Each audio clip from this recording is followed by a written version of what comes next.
Monika, hvala za predstavitev. Hvala vam za tako številčno udeležbo. Predvsem pa hvala Katarini oziroma Muzeju novejše sodobne zgodovine Slovenije za organizacijo tega posveta. Mislim, da je to ena zelo pomembna zadeva, da se premalkrat dobimo in govorimo oziroma predstavljamo te teme. Jaz sem danes predstavil Petra Nagiča, fotografa, amaterja, o katerem smo sicer že nekaj izvedeli, tako v obliki razstav kot člankov, ampak vseeno mislim, da je premalo poznan oziroma da še nima pravega mesta na tem zemljevidu slovenske fotografije oziroma zgodovine slovenske fotografije. Torej, Nagič je bil rojen 1883 in je bil pred kratkim, sem zvedel, da je bil v bistvu četrta generacija ščetarjev. Se pravi, so se njegovi predniki in tudi on sam so se ukvarjali z ščetarstvom, izdelovali so ščetke, krtače in jekle. In to je v bistvu Nagič tudi omogočilo, da se je lahko amatersko oziroma ljubiteljsko ukvarjal s fotografijo, kajti primarno je služil z obrtjo. Ves denar, ki ga je viškal, pa lahko uporabljal za fotografijo in zato je tudi lahko toliko ustvaril, toliko posnel. Se pravi, že zelo zgodaj, rosno mlad, se je začel ukvarjati s fotografijo. Najstarejša znana fotografija, datirana, je v bistvu njegov avtoportret, ko je bil star 16 let. In takrat je v bistvu oče zgleda že prepoznal njegov talent oziroma mu je dovolil, da se s tem ukvarjal. Bomo kasneje videli na eni fotografiji, da mu je dovolil, da je v domači hiši odstranil en pas strešnikov, da je namestil steklo kot svetlobni trak, zato da je imel lahko v domači hiši studio. Zdaj v sami zbirki oziroma o delu njegove zbirke je bilo že govora, je že bila predstavljena recimo leta 2007. To je Blaž Vodnik predstavil v Mestnem muzeju, sicer je bilo obdobje prve svetovne vojne, ki ga je preživel Nagič na Ljubljanskem gradu. Potem leta 2009 je bila tudi razstava v Kamniškem muzeju, kjer so predstavili en del fotografij, ki so se nanašale na Kamnik z okolico. In tak preboj, recimo, te zbirke Nagičeve v javnost pa nekako smatramo članek v družini leta 2012, ko je bil predstavljen njegov opus Romanja v sveto deželo. In to je pa opazil moj kolega Marko Frelih.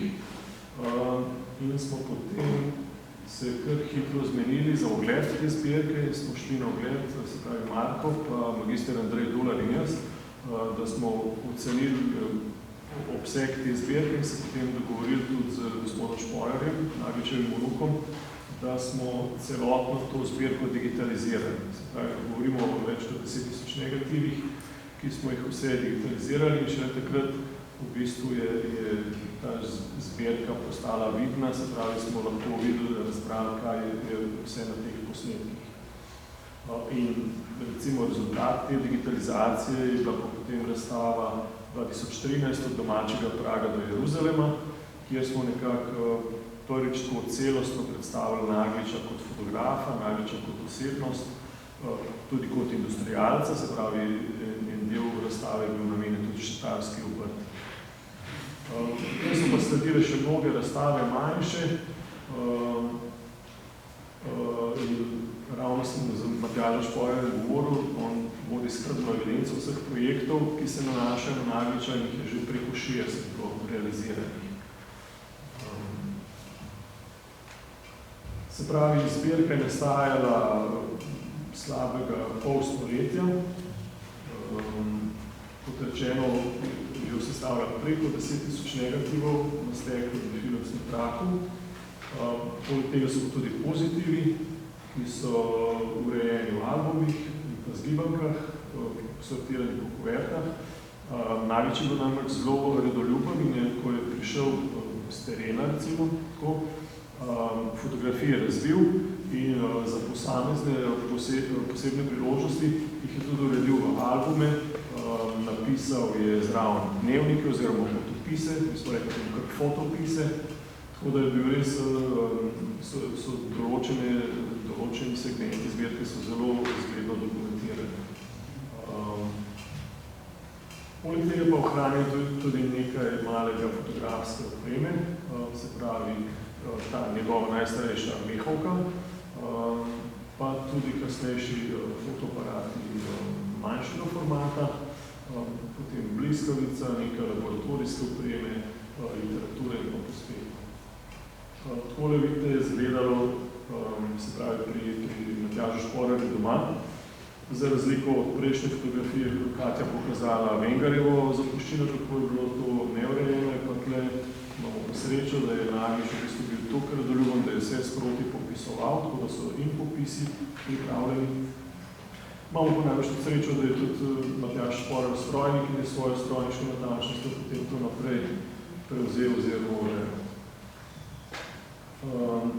Njegov opus lahko razdelimo na dve obdobji. In sicer prvo obdobje, ko je fotografiral s kamero mehovko, na steklene plošče 10x15, to je obdobje od leta 1900 do 1930. Z letom 1931 pa prešel potem na manjši format, na filmski trak 127 znaka, to je pa negativ 3x4 velikosti. Kot rečeno, je vodil evidenco in v bistvu obstajajo podpisi vseh teh njegovih posnetkov. Manjka sicer obdobje od leta 1931 do 1936, se pravi, ni ohranjen zvezek, ampak nedvomno je pa obstajal. Ker glede na to, da je potem 1937 spet je zvezek še prisoten, je sigurno tudi vmes obstajal, ampak žal je izgubljen. Pravi, pozitive je pa urejal tako, da je pripravil albume, ki jim je dodal neke dnevnike, neke svoje misli, svoje opažanja in pa zgibanke. Se pravi, da je fotografije razvil in jih zlepil take zgibanke, leporelo se reče do temu, na posamezne določene teme. So pa tudi zanimivi razni komentarji njegovi na posameznih fotografijah. Tukaj tako vidimo od spodnje na fotografijo. Sicer je tu iz leta 1933 regulacija oziroma betoniranje struge Ljubljanice. Ni fotografiral samo gradbenih delavcev, ampak tudi z vrha vidimo je fotografiral ljudi, ki opazujejo to. In ne vem, če se tam sicer vidi, piše ljubljanski firmacov po gradbenju Ljubljanice. Tako da se vidi tudi, da je bil zelo duhovit, da je tudi take zadeve pribeležil na fotografije. Zdaj bomo videli opus malo več fotografij tega betoniranja sledi. V tem čist prvem obdobju se je ukvarjal s portretno fotografijo in tu je ta omenjena njihova domača hiša, kjer se na strehi vidi svetlobni pas. In tukaj on na podstrešju si je uredil studio, se pravi fotoatelje, kjer je fotografiral portrete. Kot omenjeno v začetku je bil on amaterski fotograf in ga ne zasledimo v nobenih evidencah mojstrov fotografskih.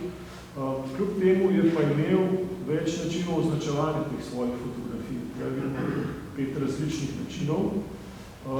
In v tem začetnem obdobju, to je bilo še obdobje, ko je tovarno vodil njegov oče, se pravi, bila v bistvu to njegova dejavnost, da se je preživljal delno tudi s fotografijo. Potem je pa leta 1922 tvoj oče umrl, pa prevzel z bratom tovarno in takrat je pa potem opustil to portretno fotografijo in je v bistvu je pa vse skozi je pa fotografiral za svojo dušo oziroma je dokumentiral vse, kar mu je pritegnilo okolje pozornost.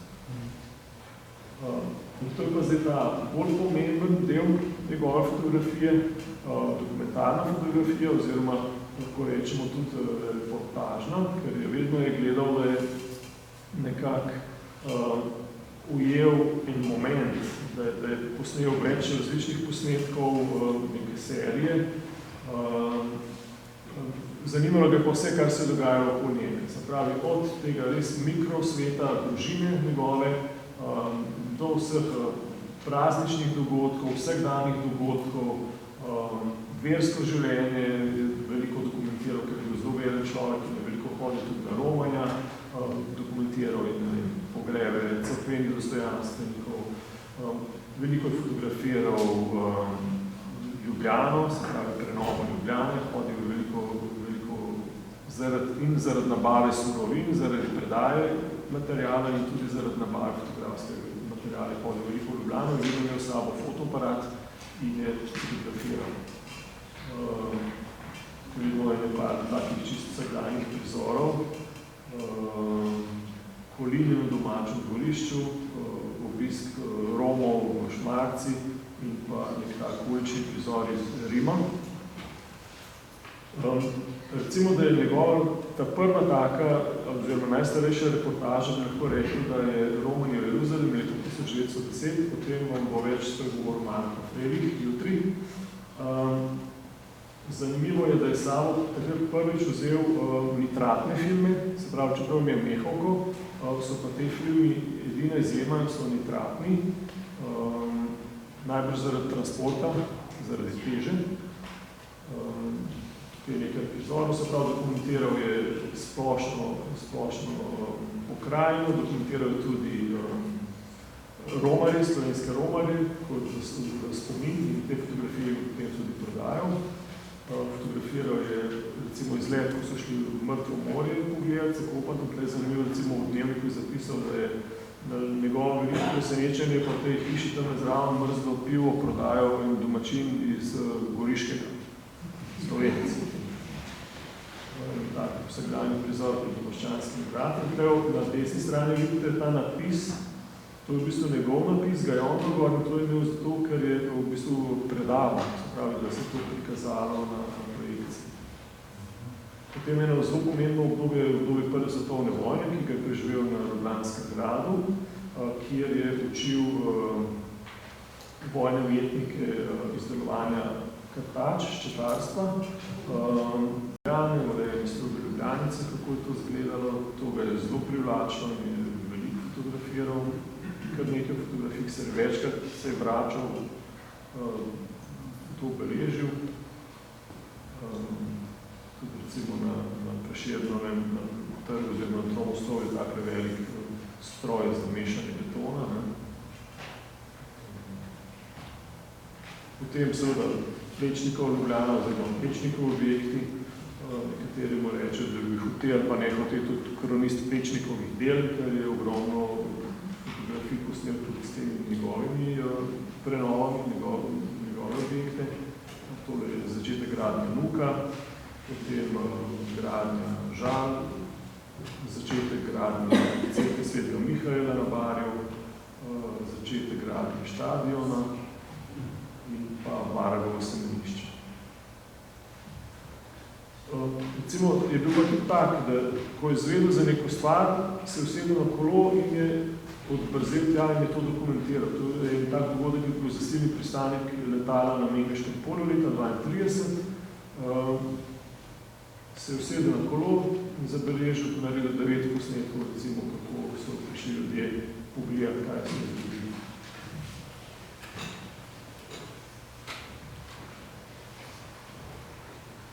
Potem, kot sem že premenil, je dokumentiral tudi verske dogodke in to je recimo primer Komisičnega kongresa v Ljubljani leta 1935, kako je dokumentiral od množice, ki je prihajala proti štadionu, potem pred samim štadionom, na štadionu dogodke in tudi čisto tak vsakdanji prizor. Potem muzealci poznamo te fotografije izkopavanje kostja mamuta v Evljah leta 1938. Tudi isto zvedel je za dogodek, se je sedel na kolo in je to šel po dokumentirati. Nekaj še malo bolj hitro, da bomo poskali s časovnico. Zanimivo pa njemu to, da je imel ta občutek za trenutek, da je ujel pravi moment, da ga je zanimalo vse, kar se po njega dogaja. Njegove reportaže niso nastajale po naročilu, niso bile nikjer objavljene, razne ene izjeme. In To je bilo pa v ilustriranem Slovencu leta 1931, ko je bil predstavljen Homec, se pravi, to je njegova fara domača, in so pa njegove fotografije bile objavljene. Trenutno je pri nas v muzeju na ogled razstava fotografska dediščina Petra Nagliča, ki je nastala v bistvu na pobudo režiserja Mihe Čelarja, ker nastaja tudi istoimenski celovečerni dokumentarni film. Premiera bo julija v Ovčjem potoku. Soavtorji razstave so pa še Barbara Čeferin, pa je Bože Suhodolnik. Zdaj samo za zaključek nekaj pomembnosti zbirke Petra Nagliča. Sigurno je to zelo bogat vir za zgodovino proučevanje slovenske zgodovine prve polovice 20. stoletja. Če govorimo v smislu spreminjanja podobe krajev, potem tudi podobe prve svetovne vojne v Ljubljani. Potem pomemben je ta segment gradbene prenove Ljubljane v 30 letih, zgodovine cerkve na Slovenskem, pa tudi sama etnološka dediščina. Pomembna je zato zbirka, ker je sistematično urejena in je vzorno dokumentirana in to nam predvsem omogoča natančno umeščanje fotografij v zgodovinski kontekst. Ministrstvo za kulturo je prepoznalo pomen te zbirke in nam je odobrilo odkup in v bistvu ne izkoristim to priložnost, da se tudi tukaj osebno še zahvalim gospodu Šporarju za to, da je vseh teh letih skrbel, da ta zbirka se je ohranila in da smo v bistvu skupaj potem uspešno promovirali in da bo zdaj tam realizirali. Hvala lepa.